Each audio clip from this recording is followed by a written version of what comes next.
Hello guys, welcome to my mini blog. So guys, অনেকদিন বাদে একটা ব্লগ নিয়ে এসেছি। তাও হচ্ছে আমরা যাচ্ছি এখন সকলে সকাল সকাল কালীঘাটে। ভোরবেলা বেরোনোর কথা ছিল, বাট হয়ে ওঠেনি, অনেক লেট হয়ে গেছিলাম আমরা। 7টা বাজে এখন প্রায়। এখন আমরা ডুমুরজলা এসে পৌঁছেছি। তো মনে পড়ে যে ব্লগ করতে হবে। তো অনেক হুড়োহুড়ি, বুঝতেই পারছো, কোথাও যাওয়ার থাকলে ভীষণ হুড়োহুড়ি থাকে, সেই কারণে করা হয়নি। এই যে আমরা আর কি এসেই পড়েছি বলতে গেলে সেকেন্ড ব্রিজের কাছে, কলকাতায় ঢোকার মুখে যে টোল ট্যাক্স কাটা হবে এখন। তো গাইজ দেখতে থাকো তোমরা, এই যে যাওয়া হচ্ছে। আর হ্যাঁ, আমরা কালীঘাটে যাচ্ছি হচ্ছে কারণ হচ্ছে আমার মা আমার আর কি পাঠা বলি মানসিক করেছিল, তখনও আমি মানে আর কি জন্ম নিইনি আমার কারণে। তো সেই কারণে একটা কোনো কারণের জন্য মা মানসিক করেছিল আমার জন্য। তো এই পাঠা বলি মানসিক আজ সেটা পূর্ণ হলো, দেওয়াটা অনেক বছর ধরে আর কি মানে মা ভেবে ভেবে মানে আর কি দেওয়া হয়নি, কারণ মানুষের কাছে টানেননি। কিন্তু এই যে আজকে হঠাৎ করে ঠিক হলো, 2-3 দিন আগে পাঠা কেনা হলো। তারপরে এই যে পাঠা বলির জন্য সকলে একত্রিত হয়ে পুজো দিতে যাচ্ছি। খুব আনন্দ হচ্ছে, খুব খুব। আর এই যে সেকেন্ড ব্রিজ, আরও ভীষণ ভালো লাগছে গাইজ, দুদিকে গঙ্গার পাড়।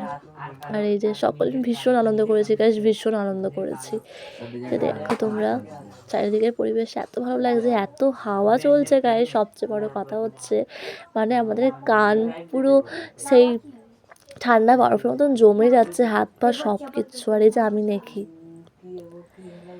সকলে আসছি, আমরা সকলে এসেছি গাইস। আমরা এসে পড়েছি চিড়িয়াখানার সাইডে। এই যে চিড়িয়াখানা অব্দি, আলিপুর জু, কলকাতা। এই যে দেখো গাইস, এই যে নেম প্লেট দেখতে পাচ্ছ, তারপর মেন গেটটাও দেখো। আমার চিড়িয়াখানা বলতে গেলে ভালো লাগে না অতটা দেখতে, অনেকবার ঘুরেছি তো তাই আর কি। আর ওখানে বেশি কিছু পাইও না বলতে গেলে। তো ভালো লাগে, জানি না কার কার ভালো লাগে, বাট আমার ভালো লাগে না। এই যে যাই হোক, আমরা পার করে ফেলেছি চিড়িয়াখানা। তো আমরা এখন যাচ্ছি কালীঘাটের দিকে। তো এসেই পড়েছি বলতে গেলে, তোমরা দেখতে থাকো, এসেই পড়েছি। সকলে হইচই করে যাওয়া হচ্ছে, ঠিক হচ্ছে সবচেয়ে বড় কথা গেছে।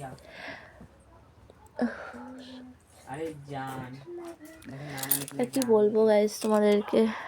তো গাইজ দেখতে থাকো, এসে পড়েছি কালীঘাটে। এই যে আমি ভাবছি কি যে হলো। এই যে মন্দিরে পার্কিংয়ের জন্য যাওয়া হচ্ছে, পান্ডা ধরে নিয়ে যাচ্ছে। তারপরে এই যে আমরা নেমে পড়লাম এখন গাড়ি থেকে, সকলে এক এক করে।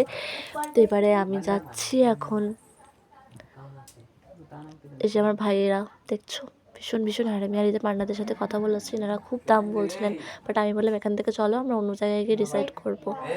আর এই যে দেখো গাইস, পায়রা, কত পায়রা এখানে, ভীষণ ভালো লাগছিল। আর সকালের ওয়েদার তো আরও পুরো জমে ক্ষীর। এই যে পাঠাটাকে নিয়ে যাওয়া হচ্ছে, ছাগলটাকে। কী আর করবো গাইস, ভীষণ খারাপ লাগছে যে একটা অবলা প্রাণীকে এভাবে বলি দেওয়া একদমই উচিত নয়, বাট কী করা যাবে। কিছু কিছু জিনিস আমাদের সাথে জড়িয়ে থাকে, যেটা আর কি না মানলেও চলে না। আর আমার বোন ভীষণ কান্নাকাটি করছিল যে ওকে বলি দিয়ে দেওয়া হবে বলে, ভীষণ।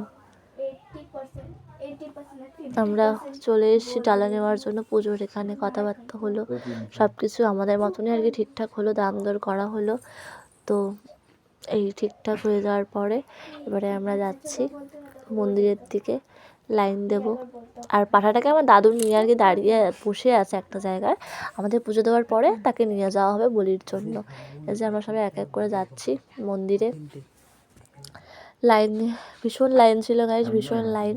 তোমরা দেখো খালি লাইনটা কতটা আর কি লং, এতটা হতো না গাইজ, আমাদের এতটা লাইনে দাঁড়াতেও হতো না, কারণ আমরা তো আর কি লেট হয়ে পড়েছিলাম। তো এতটা বেলা হয়ে গেছিলো, তো বুঝতেই পারছো।